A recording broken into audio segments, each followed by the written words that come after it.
Good morning, students. Welcome back for Arene and Aromaticity Part 3.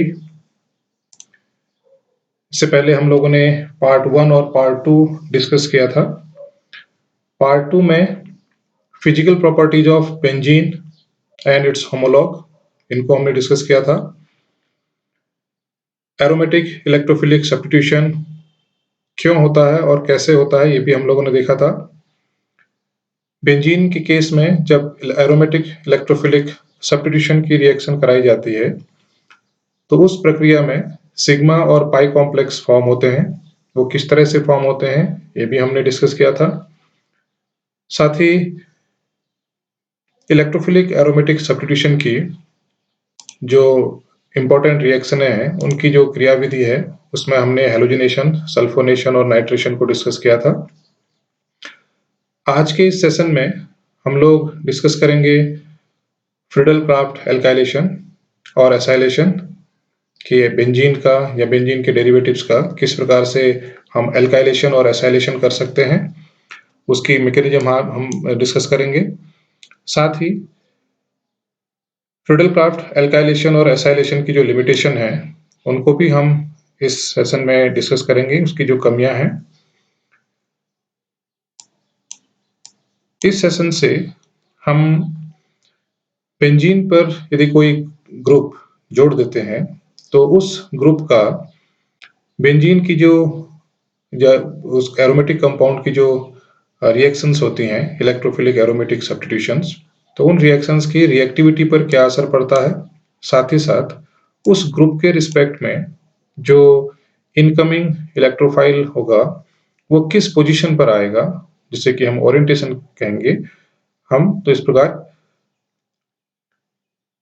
Compound की जो aromatic compound होगा उसकी उसकी रिएक्टिविटी और फंक्शनल ग्रुप के सापेक्ष जो इनकमिंग इलेक्ट्रोफाइल होगा उसकी स्थिति या पोजीशन किस प्रकार की होगी, इसका भी हम इस पर डिस्कशन करेंगे।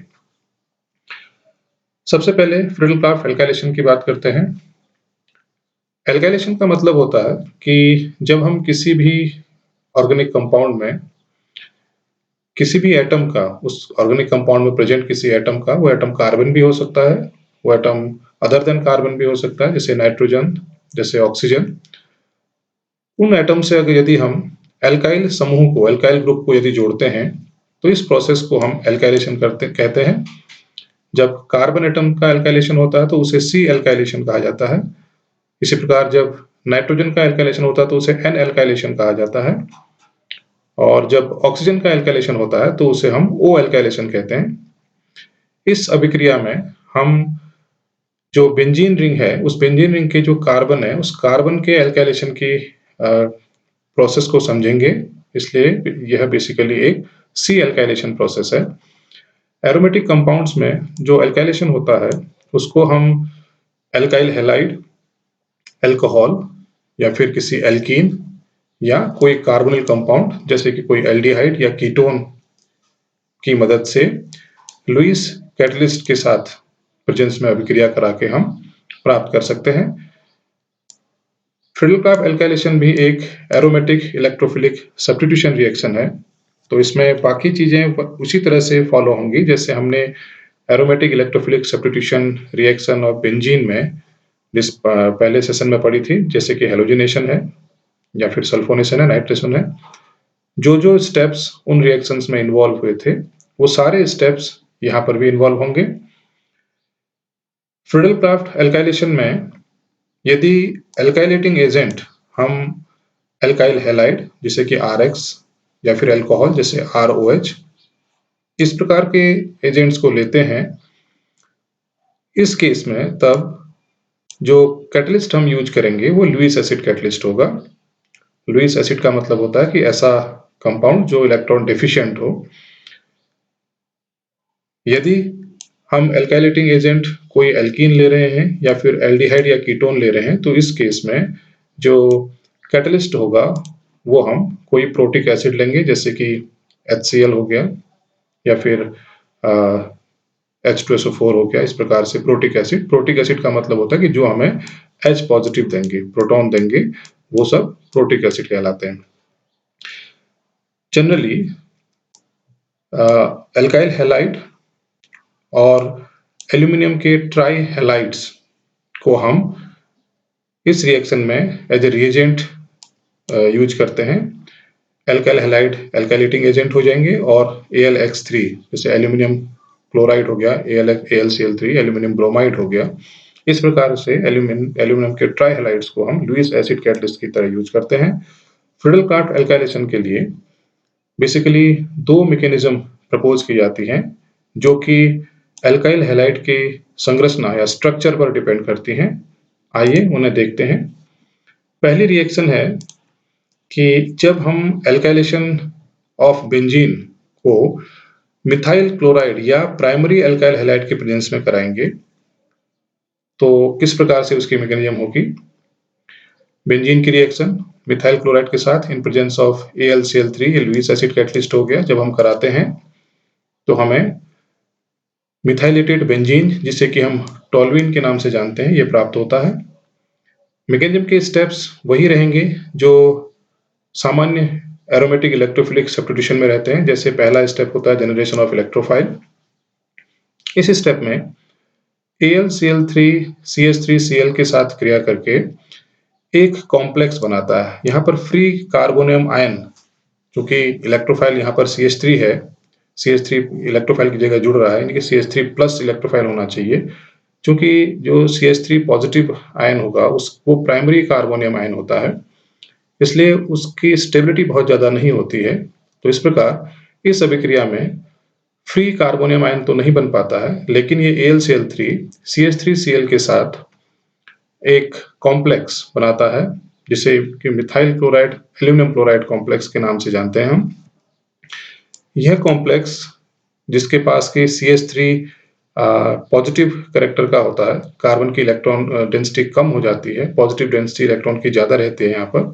ये बेंजीन रिंग के साथ इंटरेक्ट करके सिग्मा कॉम्प्लेक्स बनाता है, जैसा हमने पिछले एग्जांपल्स में भी देखा था।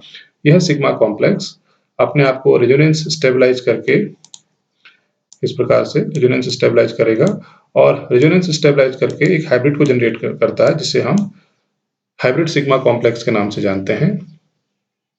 थर्ड स्टेप में यही hybrid sigma complex AlCl4 anion के साथ प्रोटॉन एक्सचेंज करके हमें टोल्यूइन को देता है। इस प्रकार बेंजीन का यहाँ पर हमने एल्काइलेशन किया जिसे कि हमने टोल्यूइन कहा।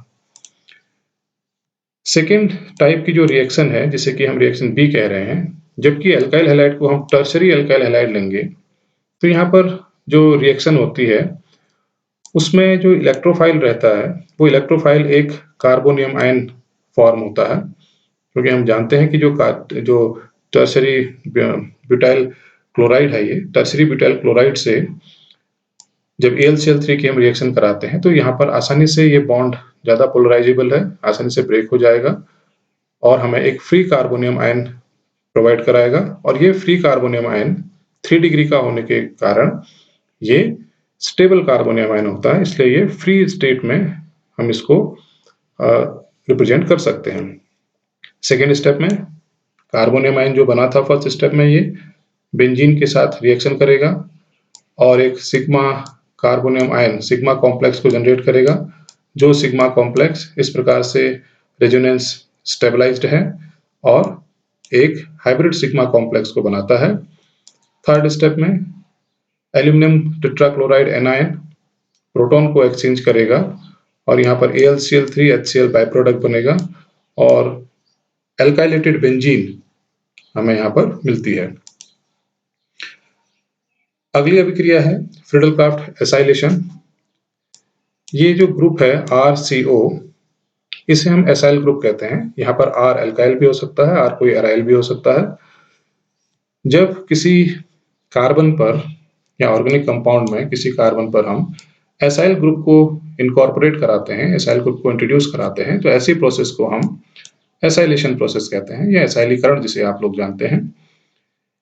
एरोमेटिक कंपाउंड्स में एसाइलेशन हम acyl halide R C double bond O Cl, इसे अगर Cl होगा तो एसाइल क्लोराइड हो जाएगा, Br होगा तो एसाइल ब्रोमाइड हो जाएगा, एनहाइड्राइड एस्टर्स इनके साथ लुईस एसिड की प्रेजेंस में अभिक्रिया कराने पर हम प्राप्त कर सकते हैं। यह अभिक्रिया भी पूर्व की भांति एक एरोमेटिक इलेक्ट्रोफिलिक सब्स्टिट्यूशन रिएक्शन है। इसकी क्रियाविधि में देखते हैं, एसाइल क्लोराइड AlCl3 से अभिक्रिया करके एसाइलियम आयन पॉजिटिव आयन देता है। ये एक इलेक्ट्रोफाइल है। सेकेंड स्टेप में वही इलेक्ट्रोफाइल फिर बेंजीन से इंटरेक्ट करेगा, सिग्मा कॉम्प्लेक्स को प्रोड्यूस करेगा। सिग्मा कॉम्प्लेक्स फिर से उसी प्रोसेस से रेजोनेंस स्टेबलाइज होकर एक रेजोनेंस हाइब्रिड सिग्मा कॉम्प्लेक्स को देगा। थर्ड स्टेप में यही AlCl4- जो एनायन है, ये प्रोटॉन को एक्सचेंज करके एरोमेटाइजेशन प्रोसेस में हमें एसाइलेटेड प्रोडक्ट देगा, जैसा कि हमने यहाँ पर अभी CH3Cl एसिटिल क्लोराइड लिया हुआ है, तो ये हमें एसिटोफिनोन प्रोवाइड कराएगा। सिमिलरली यदि हम एनहाइड्राइड लेते हैं, जैसा कि एसिटिक एनहाइड्राइड है, इससे भी हमें एसिटोफिनोन मिलेगा। अगर हम बेंजोइल क्लोराइड लेते हैं, बेंजोइल क्लोराइड से हमें उसी मैकेनिज्म के थ्रू बेंजोफिनोन मिलेगा। यदि हम किसी एस्टर को लेते हैं, जैसे कि मिथाइल एसीटेट यहाँ पर लिया हुआ है, तब भी हमें एसिटोफिनोन प्राप्त होगा। इस प्रकार ये 3 अलग-अलग एग्जांपल्स हैं एसाइलेशन प्रोसेस के बेंजीन के, और ये फ्रीडल-क्राफ्ट एसाइलेशन को ही करस्पॉन्ड करते हैं। यद्यपि फ्रीडल-क्राफ्ट जो रिएक्शंस हम लोगों ने पढ़ी थी इससे पहले, जैसे एल्काइलेशन और एसाइलेशन है, इन दोनों रिएक्शंस ने एरोमेटिक कंपाउंड के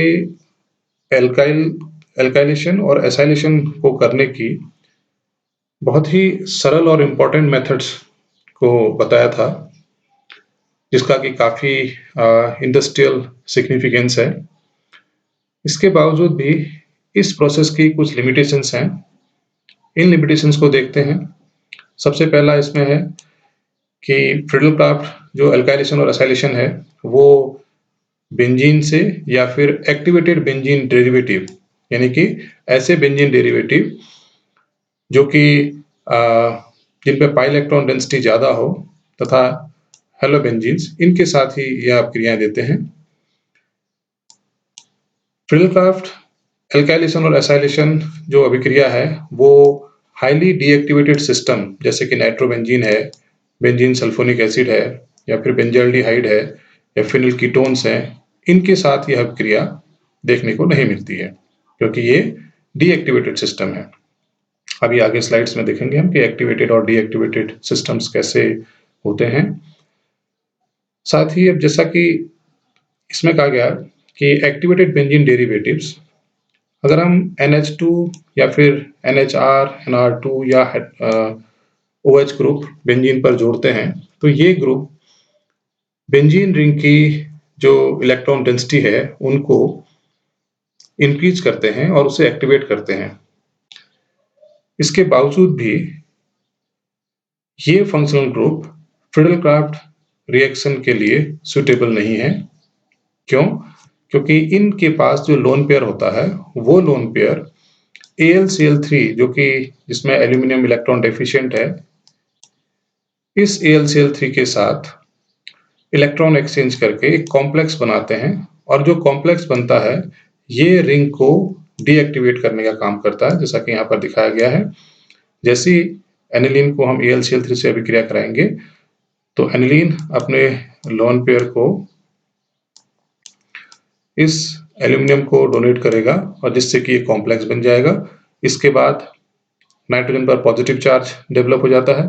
ये positive charge electron withdrawing nature को क्रिएट करता है इस ग्रुप के, और इलेक्ट्रॉन का फ्लो जो होगा वो रिंग से बाहर की ओर होने लग जाएगा। इस प्रकार रिंग जो है वो इलेक्ट्रॉन डेफिशिएंट होने लग जाती है और डीएक्टिवेट हो जाती है। सिमिलरली ऑक्सीजन के केस में भी ऑक्सीजन का लोन पेयर इस एल्यूमिनियम के साथ इंटरेक्ट करके कॉम्प्लेक्स बनाएगा, फिर से ये इलेक्ट्रॉन फ्लो रिंग से बाहर की ओर हो जाएगा और रिंग डीएक्टिवेट हो जाएगी।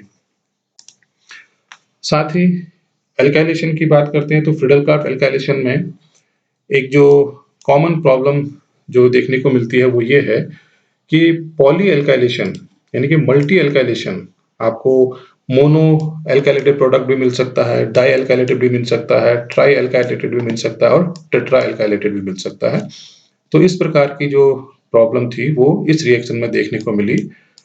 इसका मतलब ये हुआ कि इस रिएक्शन में, एल्काइलेशन में सेलेक्टिविटी बहुत कम है। अब सेलेक्टिविटी कैसे समझ सकते हैं? मान लेते हैं कि हमें टोल्यूइन को बनाना है और टोल्यूइन बनाने के लिए हमने बेंजीन की अभिक्रिया CH3Cl के साथ AlCl3 की प्रेजेंस में की। तो टोल्यूइन जो टारगेट मॉलिक्यूल है जिसे हमें बनाना है, ये हमें 100% अगर चाहिए तो इस रिएक्शन में संभावना ये भी रहेगी कि हमें पैराज़ाइलिन मिल सकता है, हमें 1,2,4 ट्राई मिथाइल बेंजीन मिल सकती है, 1,2,3,5 ट्राई इथाइल बेंजीन भी हमें यहाँ पर मिल सकती है। इसके साथ ही जैसा कि हम लोगों ने देखा था फ्रीडल-क्राफ्ट एल्काइलेशन में जो इंटरमीडिएट है या इलेक्ट्रोफाइल है, वो कार्बोनियम आयन बनता है और कार्बोनियम आयन के लिए हम जानते हैं कि जब-जब किसी रिएक्शन में carbonium ion as an intermediate form होता है, तो वो हमेशा अपने आप को स्टेबलाइज करने के लिए रीअरेंज करता है। यदि पॉसिबिलिटी है वहाँ पर, तो प्राइमरी कार्बोनियम आयन सेकेंडरी में कन्वर्ट हो सकता है। Similarly secondary carbonium ion tertiary में कन्वर्ट होकर अपने आप को स्टेबलाइज करता है। ऐसे केस में इस तरह के रीअरेंजमेंट से जो रीअरेंज प्रोडक्ट होगा वो मेजर प्रोडक्ट होगा और जो कन्वेंशनल प्रोडक्ट जो मिलना चाहिए हमें वो माइनर होगा। इसको कैसे समझ सकते हैं कि सपोज बेंजीन की रिएक्शन हमने प्रोपाइल क्लोराइड के साथ, प्रोपाइल क्लोराइड है, इन प्रेजेंस ऑफ AlCl3 करानी है और जो टारगेट मॉलिक्यूल होना चाहिए, टारगेट मॉलिक्यूल ये मिलना चाहिए हमें। लेकिन जैसे ही हमने generation of electrophile first step को परफॉर्म किया, जहां पर AlCl3 इस प्रोपाइल क्लोराइड से क्लोराइड आयन को लेके जाएगा और प्रोपाइल कार्बोनियम आयन हमें यहाँ पर देगा। ये प्रोपाइल कार्बोनियम आयन जो 1 डिग्री का है, इस कार्बन के साथ हाइड्रोजन को एक्सचेंज करके यहाँ से हाइड्रोजन इधर शिफ्ट होगा, +4 इधर शिफ्ट हो जाएगा, जिसे हमने 1,2 शिफ्ट कहा। इस 1,2 शिफ्ट के थ्रू एक स्टेबल कार्बोनियम आयन को प्रोड्यूस करेगा। इस इक्विलिब्रियम में इस स्टेबल कार्बोनियम आयन का कॉन्सेंट्रेशन ज्यादा होगा। इसका मीनिंग ये हुआ कि बेंजीन के साथ जब रिएक्शन होगी सेकेंड स्टेप में, जहां पर कि इलेक्ट्रोफाइल का अटैक होता है और सिग्मा कॉम्प्लेक्स बनता है, उस केस में ये कार्बोनियम आयन और ये कार्बोनियम आयन दोनों वहां पर प्रेजेंट होंगे, जिसमें इसका कॉन्सेंट्रेशन ज्यादा होगा। मीन्स कि इससे बनने वाले प्रोडक्ट का कॉन्सेंट्रेशन ज्यादा होगा, जो कि मेजर प्रोडक्ट बनेगा, और जो डिजायर्ड प्रोडक्ट था, यानी कि इससे बनने वाला प्रोडक्ट ये, इसका कॉन्सेंट्रेशन कम होगा और ये माइनर बनेगा। तो इस प्रकार की जो सेलेक्टिविटी इश्यूज हैं, प्रॉब्लम इन सेलेक्टिविटी है, वो फ्रीडल-क्राफ्ट एल्काइलेशन में देखने को मिलती है। इसके बाद आइए देखते हैं कि effect of substituent on reactivity and orientation in electrophilic aromatic substitution क्या होता है। सबसे पहले समझते हैं कि रिएक्टिविटी और ओरिएंटेशन क्या है। अभी तक जो हमने इलेक्ट्रोफिलिक एरोमेटिक सब्स्टिट्यूशन की रिएक्शनें कराई, वो केवल बेंजीन के साथ थी। यदि बेंजीन मॉलिक्यूल से या बेंजीन रिंग से कोई ग्रुप, जैसा कि यहाँ पर ये G से दिखाया गया है, अगर ये कोई ग्रुप जुड़ा हो, तो इस ग्रुप के जुड़ने से इस बेंजीन रिंग की इलेक्ट्रोफिलिक एरोमेटिक सब्स्टिट्यूशन रिएक्शन के करस्पॉन्ड जो रिएक्टिविटी होगी, मीन्स कि अगर किसी इलेक्ट्रोफाइल को मैं यहाँ पर लेके आता हूँ और ये ग्रुप मैंने इस पर जोड़ दिया है G, इस ग्रुप के जोड़ने से इन दोनों की जो रिएक्शन हो रही है उसकी रिएक्टिविटी या रिएक्शन करने की दर या रेट जिसे हम कहते हैं, वो बेंजीन से जब हमने इलेक्ट्रोफाइल की अभिक्रिया कराई थी तो उस अभिक्रिया की रेट से या दर से कम होगी या ज्यादा होगी। इस प्रकार की जब स्टडी हम करते हैं तो उसे हम रिएक्टिविटी के अंदर डिस्कस करते हैं। इनकी सब्स्टिट्यूएंट, ये सब्स्टिट्यूएंट हो गया, इसका इफेक्ट इस बेंजीन रिंग की रिएक्टिविटी टुवर्ड्स इलेक्ट्रोफिलिक सब्स्टिट्यूशन कैसा रहा। सिमिलरली जब ये ग्रुप जुड़ेगा तो इस ग्रुप के जुड़ने के साथ ही अब हमारे पास जैसा कि यहाँ पर देखने को मिल रहा है कि ये जो पोजीशन होगी ग्रुप के ठीक सेकेंड कार्बन की पोजीशन, इसको हम ऑर्थो कहते हैं। ये वाली पोजीशन भी ऑर्थो हो गई। सिमिलरली ये जो थर्ड कार्बन पर पोजीशन आ रही है इसे हम मेटा कहेंगे, तो ये पोजीशन भी मेटा हो गई, क्योंकि अगर हम इधर से काउंटर क्लॉक या एंटी क्लॉक मूव करते हैं तो ये थर्ड आएगा, क्लॉकवाइज मूव करते हैं तो ये थर्ड आया, तो ये दोनों पोजीशन आइडेंटिकल। सिमिलरली ये दोनों पोजीशन आइडेंटिकल। और इसके ठीक चौथी पोजीशन जो होती है जिसे हम पैरा पोजीशन कहते हैं, यानी कि किसी ग्रुप के जुड़ने के बाद बेंजीन रिंग के जो रेस्ट ऑफ 5 कार्बन्स होते हैं, उन कार्बन एटम्स की जो पोजीशन होती है, उस पोजीशन को अब हमने कैटेगराइज कर दिया है। 2 को ऑर्थो कह दिया, 2 को मेटा कह दिया और 1 पैरा। ठीक है?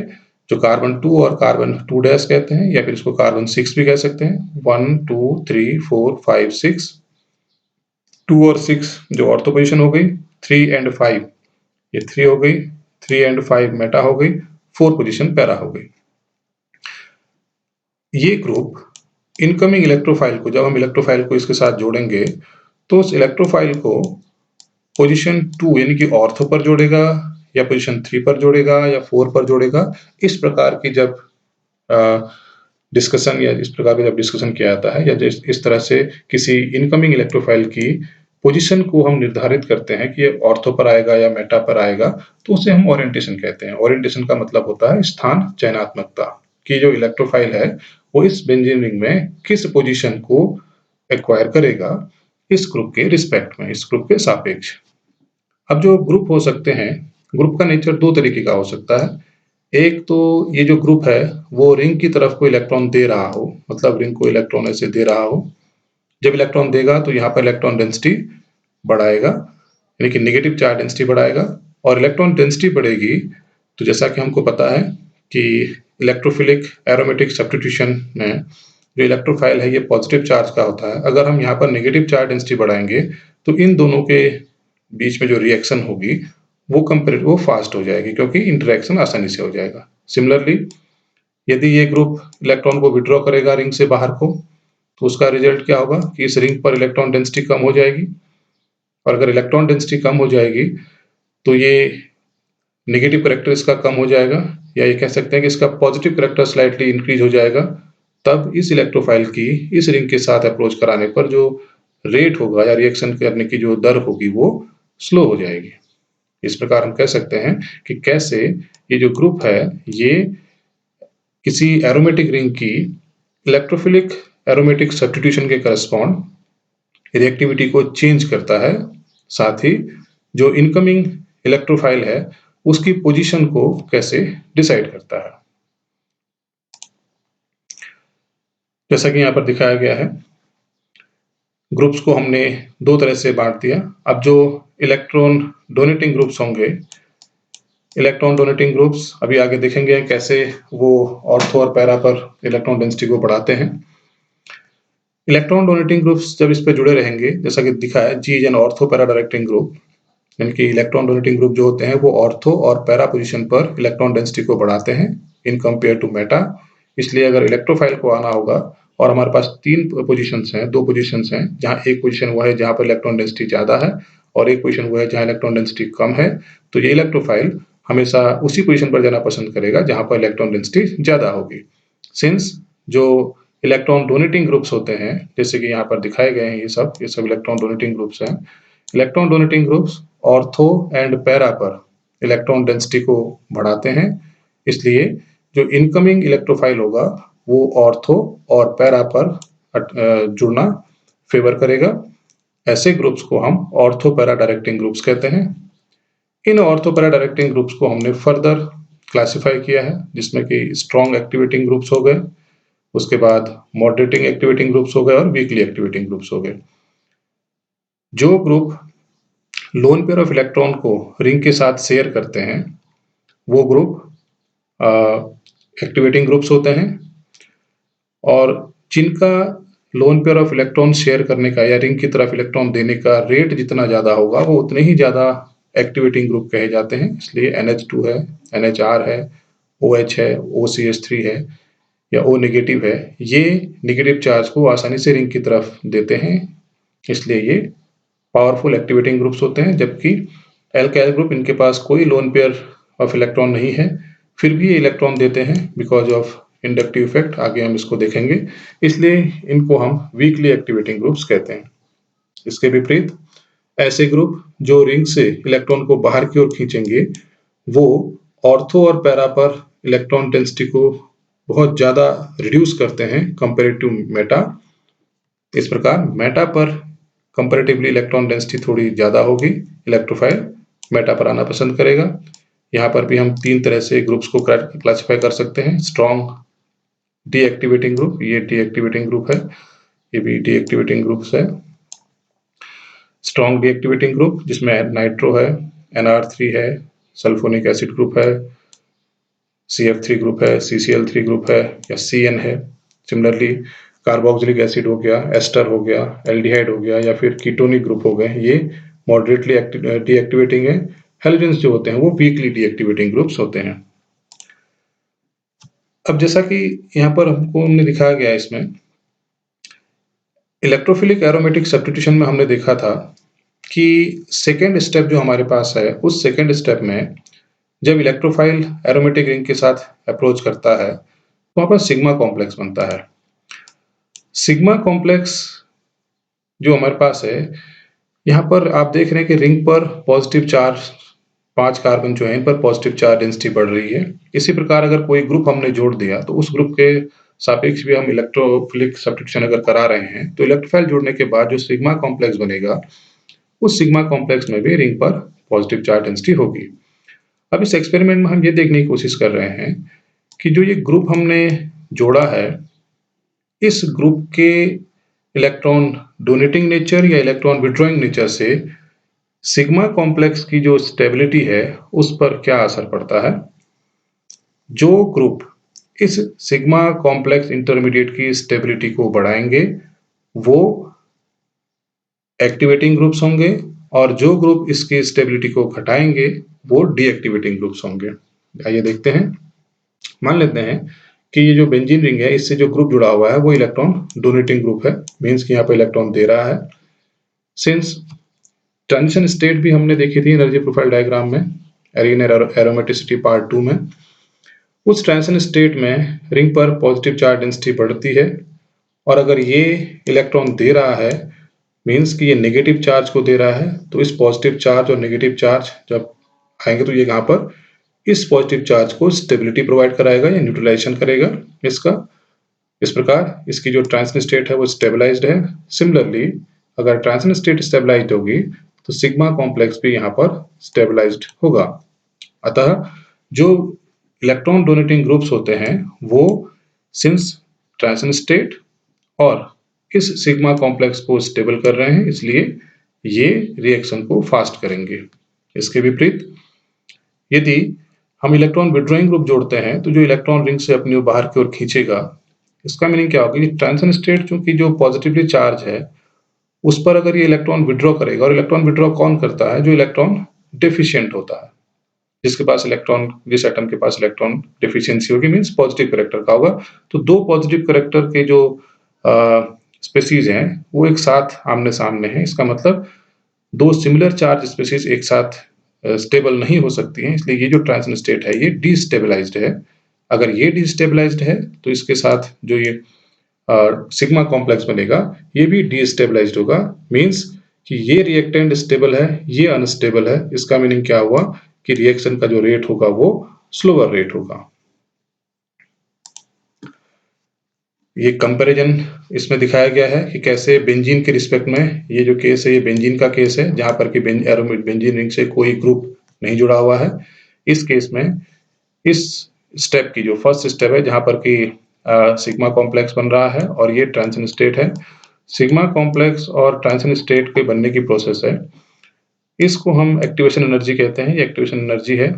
तो इस जिस रिएक्शन के लिए एक्टिवेशन एनर्जी की वैल्यू कम होती है वो रिएक्शन फास्ट होती है, और जिसके लिए एक्टिवेशन एनर्जी की वैल्यू ज्यादा होती है वो रिएक्शन स्लो होती है।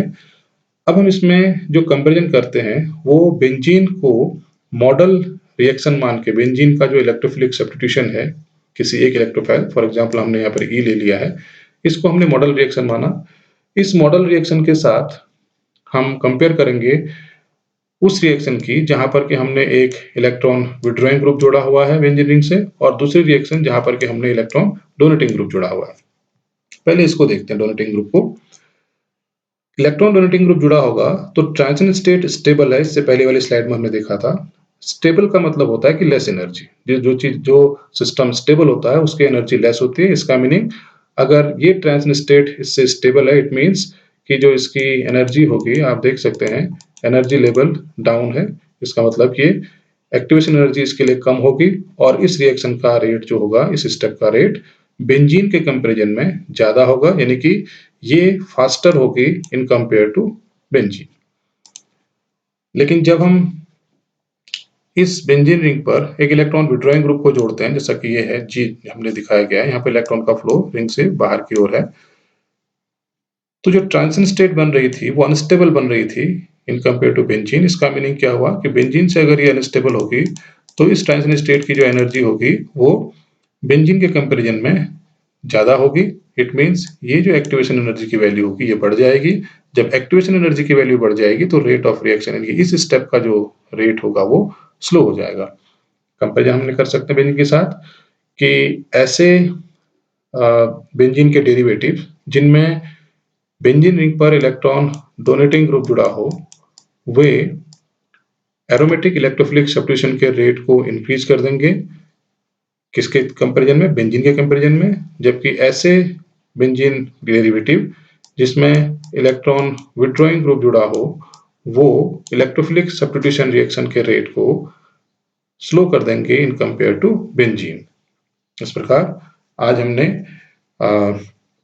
रिएक्टिविटी पार्ट को डिस्कस किया, कैसे इलेक्ट्रोफिलिक एरोमेटिक सब्स्टिट्यूशन में अगर हम बेंजीन पर कोई ग्रुप जोड़ देते हैं तो उस ग्रुप के जोड़ने से रिएक्टिविटी पर क्या असर पड़ता है, ये हमने आज देखा। नेक्स्ट सेशन में हम देखेंगे कि ओरिएंटेशन की जो पोजीशन है, ऑर्थो मेटा पैरा जो पोजीशन हमने डिस्कस की थी, उन पोजीशन में किस प्रकार से इलेक्ट्रोफाइल को अप्रोच करने में ये जो ग्रुप बेंजीन रिंग से जुड़े रहते हैं ये उसको हेल्प करते हैं या उसको गाइड करते हैं।